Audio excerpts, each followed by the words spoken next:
안녕하세요, 시크릿 노트입니다. 오늘은 키다리 아저씨라는 책을 리뷰해 보도록 하겠습니다. 이 키다리 아저씨라는 책은 어렸을 때 우리가 한 번쯤은 다 읽어봤을 책입니다.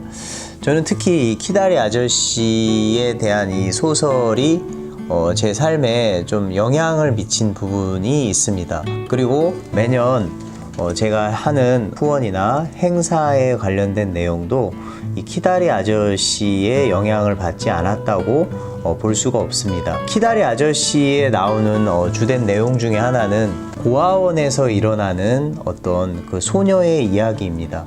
이 주디라는 이 소녀가 고아원에서 엄마 아버지에게 부모님께 버림을 받고 고아원에 있었죠.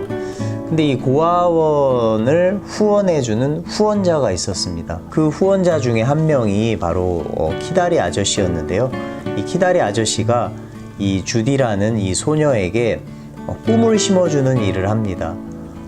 단지 후원을 해줄 뿐만 아니라 그 소녀가 행복한 감정을 느낄 수 있도록 이 키다리 아저씨는 이 소녀를 후원하고 있습니다. 결국 이 주디라는 소녀는 고등학교를 졸업하고 일반 사회로 나가야 했지만 이 키다리 아저씨가 후원을 해줘서 대학에 가게 됩니다. 대학에 가면서 이 키다리 아저씨는 한 가지의 조건을 이제 내세우죠. 한 달에 한 번씩 나에게 편지를 써달라고 이야기했습니다. 하지만 이 주디는 한 달에 한 번이 아니라 계속해서 매일 아니면 일주일에 한 번, 3일에 한 번씩 자기에게 일어나는 모든 사소한 일들, 그리고 아저씨에게 이야기하고 싶은 고마운 감정들을 이야기하고 있습니다. 그 내용 중에 이 주디라는 학생이 첫 번째 기차를 타고 간 그 내용이 생각이 납니다. 기차를 처음 타는 거죠. 기차를 처음 타면서 그 처음 타서 느껴지는 그 감정이 너무 행복한 거예요. 이 주디라는 학생은 너무 자기가 경험하고 있는 모든 것이 하나하나가 새로웠습니다.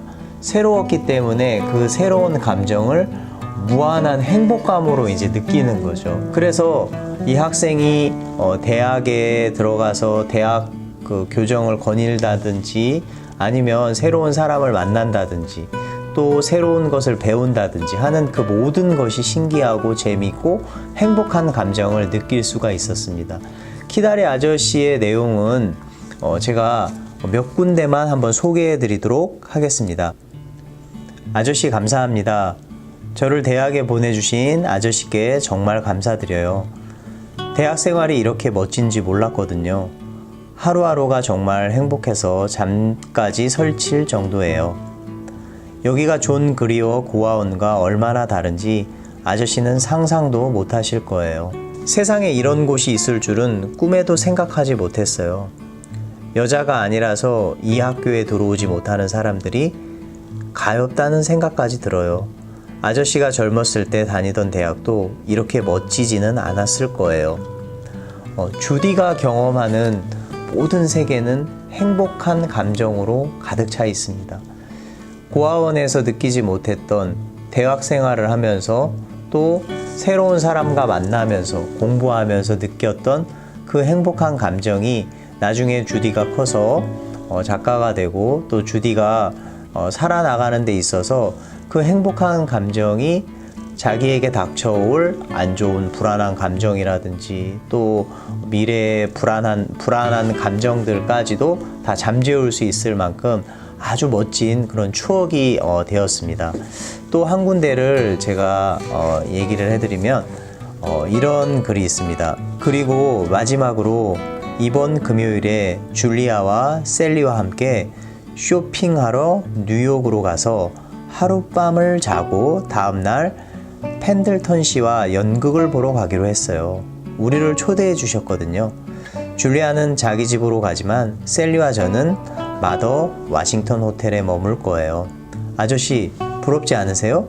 저는 태어나서 지금까지 한 번도 호텔이나 극장에 가본 적이 없어요. 오래전에 성당에 있었던 행사 때 그곳 교구에서 고아들을 초청해 준 적은 있지만 그건 진짜 연극이 아니었기 때문에 이것과는 달라요. 저희가 보러 가는 연극은 바로 햄릿이에요. 너무너무 근사해요. 셰익스피어 시간에 우리는 4주일 동안이나 햄릿에 대해 공부했기 때문에 대사도 거의 다 외우고 있거든요. 저는 이 모든 일에 너무 들떠서 잠을 잘 수가 없을 정도예요. 안녕히 계세요, 아저씨. 이 세상은 정말 즐거운 곳이에요. 추신 지금 막 달력을 보니 오늘이 28일이네요. 여러분, 주디는 이 햄릿이라는 그 연극을 봤을 때 너무 행복해하고 즐거워했습니다. 주디가 느끼고 주디가 하고 있는 모든 것이 그에게는 다 행복으로 느껴졌던 거죠. 또 책 내용 중에 이런 내용이 있습니다. 키다리 아저씨, 바로 이 순간 전 최대의 행복을 느껴요. 나무는 꽃과 푸른 잎으로 가득하고 푸른 잔디에는 노란색 민들레가 오밀조밀 피어 있어요.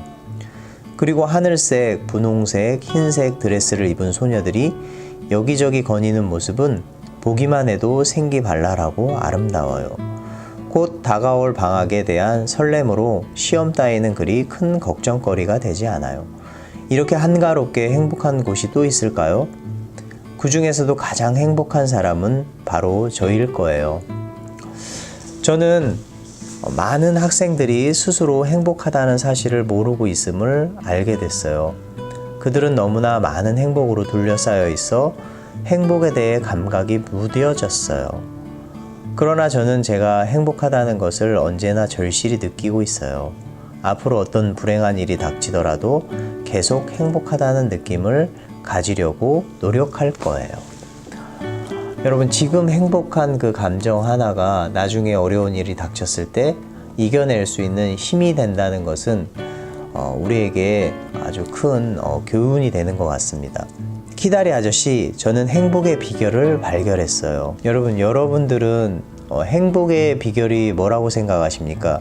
이 키다리 아저씨라는 소설에서는 행복의 비결은 바로 지금 이 순간에 최대의 행복을 느끼는 것이라고 합니다.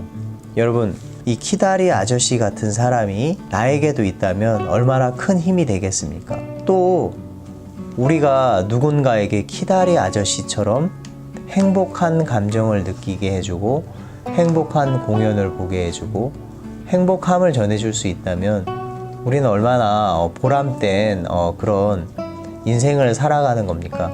조금 있으면 이제 크리스마스인데요. 인천시에서 사랑의 열매와 함께하는 크리스마스 칸타타 공연에 인천시에 있는 소외계층 청소년들과 또 불우한 이웃들에게 공연을 관람할 수 있는 기회를 제공해 드렸습니다. 우리가 오늘 이렇게 함께하는 이 행사 속에서 진짜 소외계층 청소년들이 또 인천시에 있는 많은 불우한 이제 그런 청소년들이 공연을 보면서 평생에 한번 딱 기억에 남을 그런 자리를 우리가 마련해 드렸다는 이제 그런 생각이 들었습니다. 이게 키다리 아저씨에서 배운 어떤 마음, 키다리 아저씨가 누군가를 후원해서 그 사람이 최대의 행복감을 느끼고 인생을 소망스럽게 살아갈 수 있다는 어떤 그런 교훈적인 내용이 제 인생에도 반영이 된 거죠. 그래서 이번에 참 뜻깊은 그런 행사를 갖게 됐습니다. 키다리 아저씨가 그냥 소설이 아니고 제 삶에도 이렇게 영향을 미칠 수 있는 그런 아주 세계 명작 동화라는 그런 생각이 듭니다. 여러분, 이제 연말이 얼마 남지 않았습니다. 여러분, 이제 올해가 얼마 남지 않았습니다. 여러분들도 누군가에게 키다리 아저씨가 되어주면 어떻겠습니까? 그러면 그 상대방들은 아주 행복감을 느끼고 설사 나중에 어려움이 있다 하더라도 극복할 수 있는 최대의 행복감을 여러분이 그들에게 제공해 주는 겁니다. 네, 이상이었습니다.